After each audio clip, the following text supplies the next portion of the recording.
Because I got to tell you the truth, folks. I got to tell you the truth. When it comes to bullshit, big time, major league bullshit, you have to stand in awe of the all-time champion of false promises and exaggerated claims, religion. No contest. No contest. Religion easily has the greatest bullshit story ever told. Think about it. Religion has actually convinced people that there's an invisible man living in the sky who watches everything you do every minute of every day.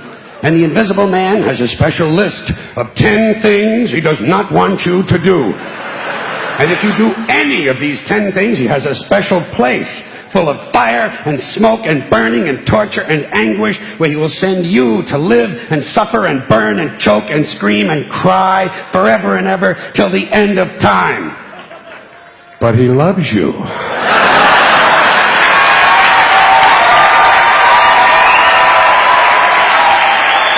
loves you. He loves you and he needs money. He always needs money. He's all powerful, all perfect, all knowing, and all wise. Somehow, just can't handle money. Religion takes in billions of dollars. They pay no taxes, and they always need a little more. Now, you talk about a good bullshit story. Holy shit.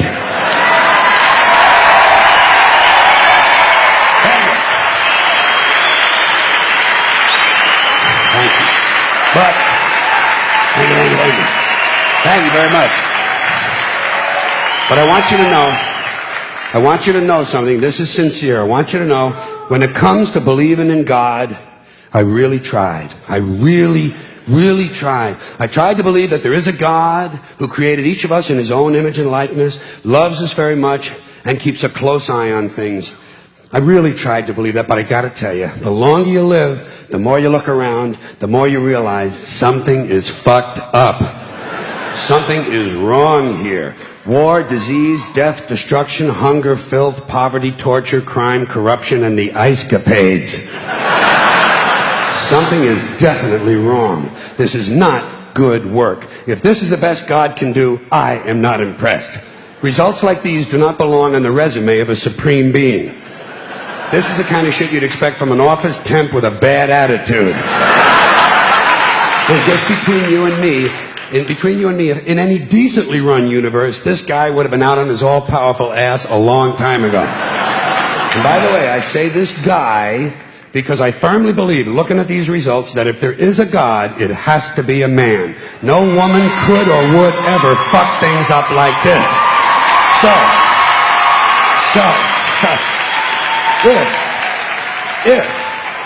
If there is a God, I think most reasonable people might agree that he's at least incompetent and maybe, just maybe, doesn't give a shit.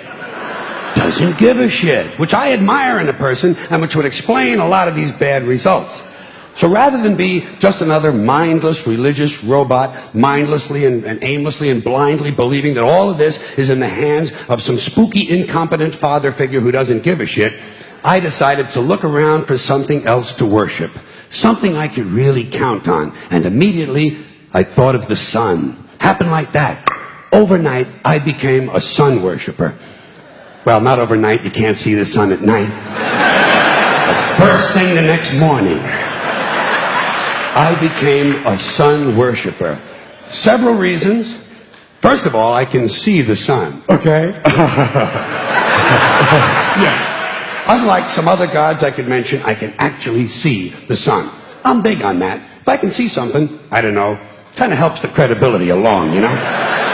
So every day I can see the sun as it gives me everything I need. Heat, light, food, flowers in the park, reflections on the lake, an occasional skin cancer, but hey, at least there are no crucifixions, and we're not setting people on fire simply because they don't agree with us. Sun worship is fairly simple. There's no mystery, no miracles, no pageantry, no one asks for money, there are no songs to learn, and we don't have a special building where we all gather once a week to compare clothing. And the best thing about the Son, it never tells me I'm unworthy. Doesn't tell me I'm a bad person who needs to be saved. Hasn't said an unkind word. Treats me fine.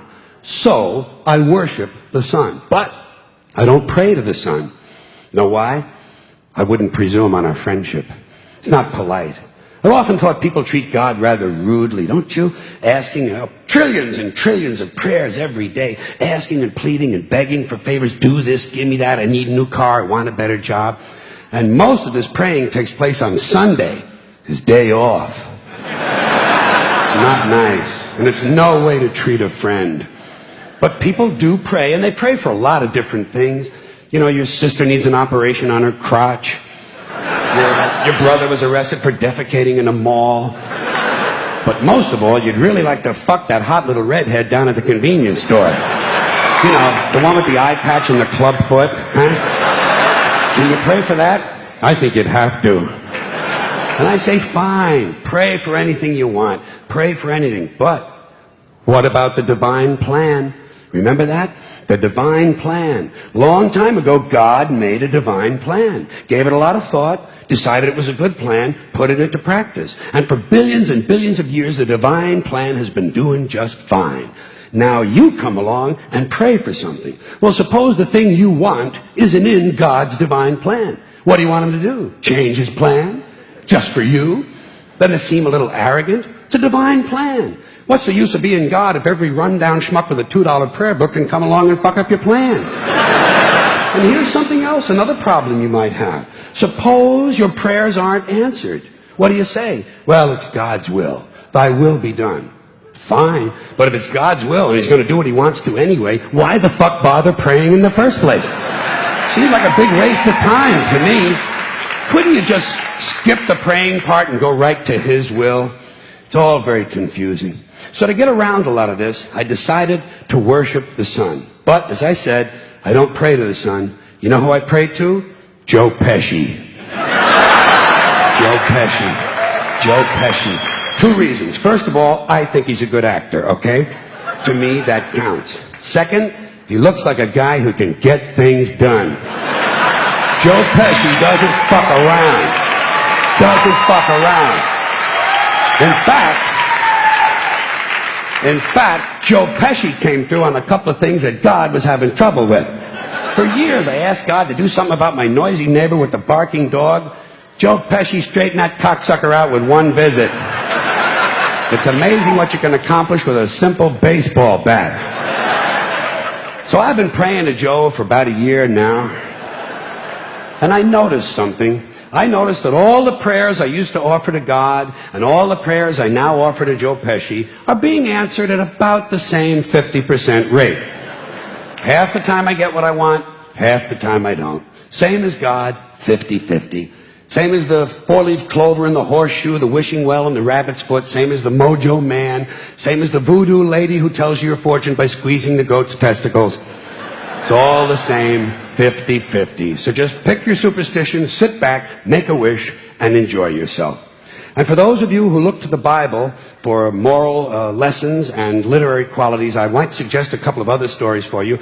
You might want to look at The Three Little Pigs. That's a good one. Has a nice, happy ending. I'm sure you'll like that. Then there's Little Red Riding Hood, although it does have that X-rated part where the big bad wolf actually eats the grandmother, which I didn't care for, by the way.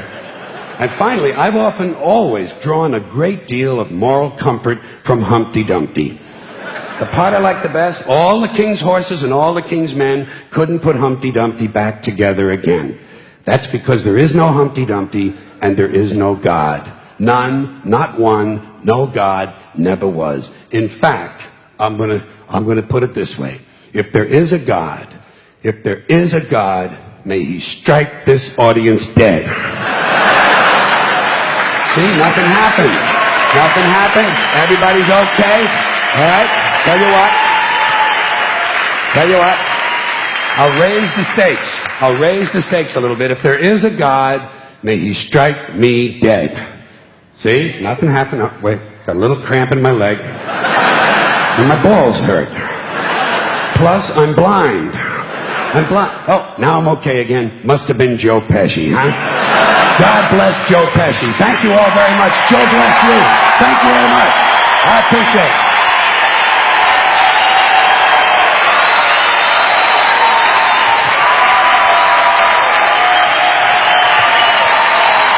Bye-bye. Have fun.